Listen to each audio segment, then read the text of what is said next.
বৃষ্টির পর ঝকঝকে আকাশটা যেন শরতের আগমনী বার্তা পৌঁছে দিচ্ছে।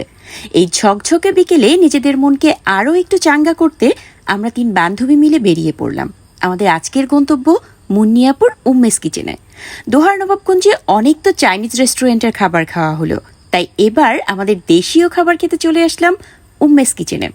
এটি টিকরপুর অ্যান্ড মল্লিক পেট্রোল পাম্পের পাশেই অবস্থিত। এখানকার খাবার যেমন আমাদের দেশীয় জনপ্রিয় কয়েকটি আইটেম, তেমনি এর ডেকোরেশনেও রয়েছে একদম পরিপূর্ণ বাঙালিয়ানার ছোঁয়া। দেখতে খুবই সাধারণ কিন্তু ঐতিহ্যপূর্ণ। এটি আমাদের বাংলার ঐতিহ্যকে প্রেজেন্ট করে।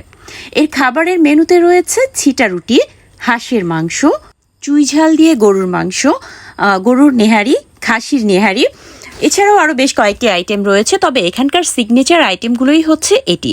আর এখানে হচ্ছে ছিটা রুটি বা পরোটা যেটি হোক না কেন একদম গরম গরম সার্ভ করা হয়।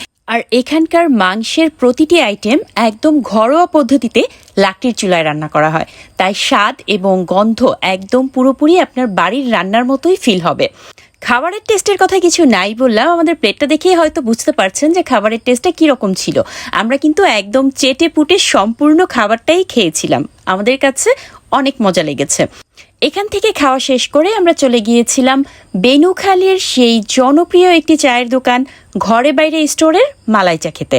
এখানকার মালাই চায়ের অনেক নাম শুনেছি, কিন্তু এর আগে খাওয়ার ভাগ্যটা হয়নি। আজকে যেহেতু এদিকে এসেছি, তাই এই চাটাও আমরা একসঙ্গে টেস্ট করে যাই। চায়ের সঙ্গে এই সন্ধেটা উপভোগ করতে করতে প্রফুল্ল মনে ঘরে ফিরে যাই। সত্যি অসাধারণ একটি বিকেল ছিল আমাদের।